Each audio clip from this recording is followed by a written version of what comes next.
तर हामी म्यापमा हेर्दै आएको थियौँ, म्यापमा छोटो बाटो भनेर यहाँको बाटो देखायो, तर बाटो चाहिँ जस्तो भयो नि भ्यू चाहिँ राम्रो छ। यहाँ हरियाली पुरै हरियाली छ, राम्रो राम्रो ठाउँ छ।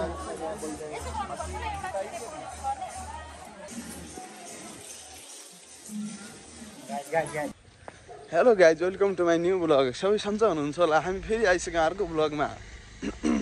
आजको ब्लगमा चाहिँ हामी जान त त्यही बागुजारतिरै गएर छौँ, तर कहाँ कहाँ जाने भन्ने थाहा छैन। अलि पानी पर्ने जस्तो पनि भएको छ यहाँ माथि बादल फादल लागेर होइन।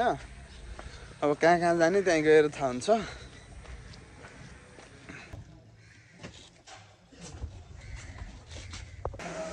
लगाइज म बागुजार पुगिसक्यो। अब साथीहरू आइरहेछन्, कहाँ जाने भन्छन् फेरि थाहा हुन्छ। मेरो विचारमा त म त डोलेश्वर जाम भन्दै थिएँ। अब खै वेट गरिरहेको छु, अब साथीहरू आउँछन् फेरि थाहा हुन्छ कहाँ जाने भनेर। ल गाइज हामीहरू चाहिँ डोलेश्वर जाने भनेर बागबजारदेखि यहाँ के अरे ठाउँको नाम सूर्य विनायक पुगिसक्यो। अनि सूर्य विनायक ठ्याक्कै चोकमा आधी घन्टा जति रुके, गाडी आएन। अब गाडी आयो भने नि यही बाटो आउँछ, त्यही भएर हामीहरू हिँडेर लागिसक्यो। आज चाहिँ हामी पुरै हरियाली भएको ठाउँमा आइसकेका छौँ, सूर्य विनायक भन्ने ठाउँमा। यता भक्तपुरमा पर्छ यो चाहिँ। अब यहाँबाट चाहिँ अब डोलेश्वर जाने भनेर आएको हो। अब डोलेश्वर पुगिन्छ कि पुगिन्न त्यही पनि त्यताको जङ्गलतिर अब लागौँ होला। पुरै हरियाली छ भने काठमाडौँको सबभन्दा राम्रो ठाउँ जस्तै लाग्यो मलाई त अहिले। अब माथि माथि जाने, अब कस्तो छ जङ्गलको हावा खाने, अनि बेलुकातिर फर्किने भन्नु पर्यो। हजुर आमा, डोलेश्वर जाने बाटो यही हो?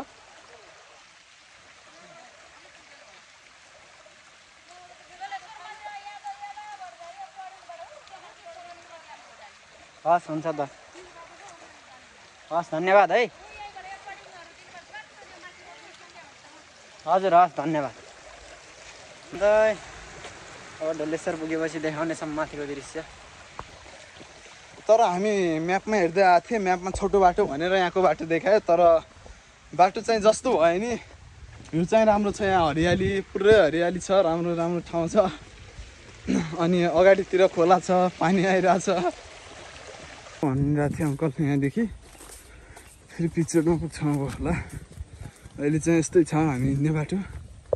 तर अरू चाहिँ ठिक छ होइन। यो कुकुर चाहिँ कहाँदेखि आयो, हाम्रै पछि लागिरहेछ। हामीलाई बाटो देखाइरहेछ, ठिक छ। लगाइज बल्ल तल्ल हामी चाहिँ यहाँ पुग्यो। डोलेश्वर 2.5 किलोमिटर, डोलेश्वर 2.5 किलोमिटर ठिक छ।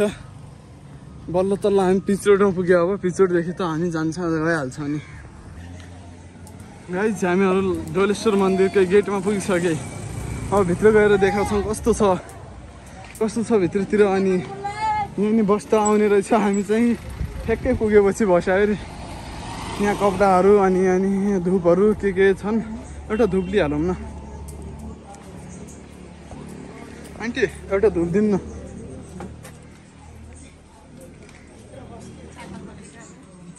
हामीले धुप चाहिँ किनेर लगाइसक्यो हामीहरू। अब धुप किनेर चाहिँ त्यहाँ धुपसुप बाल्ने, अनि के छ हेर्ने, फेरि फर्किहाल्ने।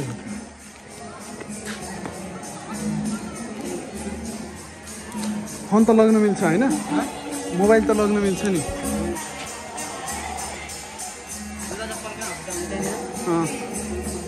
जय भगवान्।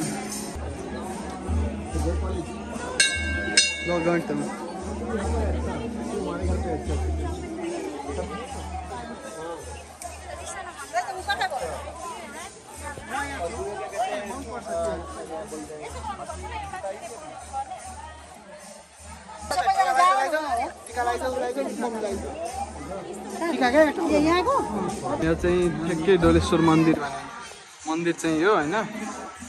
अनि हामी अब यतातिरबाट जाऊँ, यो साइडबाट जाऊँ। एउटा हनुमान, जय हनुमान। गणेश मन्दिर चाहिँ यहाँ, जय भगवान्। अनि यहाँदेखि हामी चाहिँ ठ्याक्कै उल्टो बाटो आयो होइन।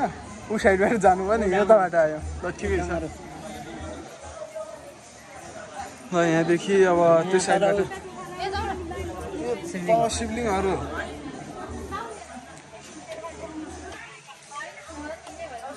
शिवलिङ्गहरू भएको ठाउँमा अहिले जाने एकछिनपछि त्यतिखेर हामी त्यहाँदेखि घुमेर आउँछौँ।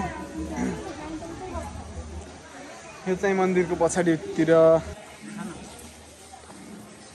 त्रिशूल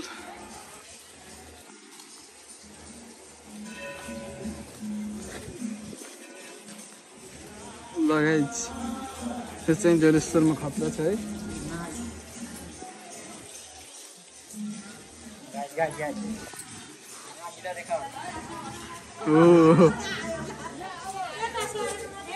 अनि ऊ त्यहाँ एउटा घन्टी बज त्यो चाहिँ मन्दिर डोलेश्वर।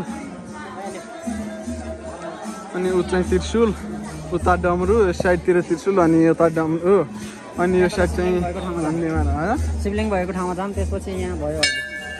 अनि यो अगाडिदेखि अझै एकचोटि देखाउँछौँ परेवाहरू बसिरहनु माथि। अनि अब चाहिँ हामी शिवलिङ्ग भएको ठाउँमा जाने एकछिन सबै शिवलिङ्ग भएको ठाउँमा। कहाँदेखि स्टार्ट गर्नुपर्छ नि यहाँमा?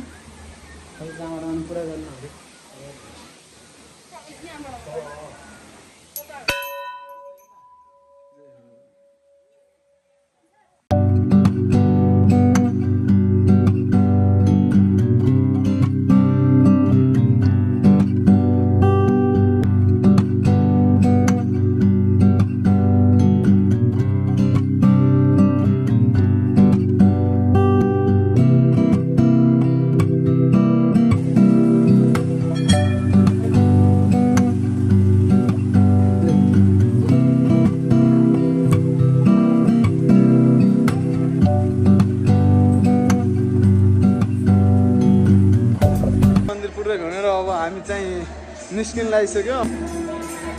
यो गाडी हामी निस्किन लागेको अब। अनि आजको भ्लग चाहिँ हामी यहाँ अन्त्य गर्छौँ, किनभने हामीले यहाँ चाहिँ पुरै दर्शन गरेर आइसक्यौँ हामीहरू। अब चार्ज नि सिद्धिन लागिसक्यो फोनमा, त्यही भएर अब एडिट गर्नु छ अब घर गएर। अब आजको भ्लग यहीँनिर सिद्धिन्छ। अब अर्को भ्लगमा भेटौँ।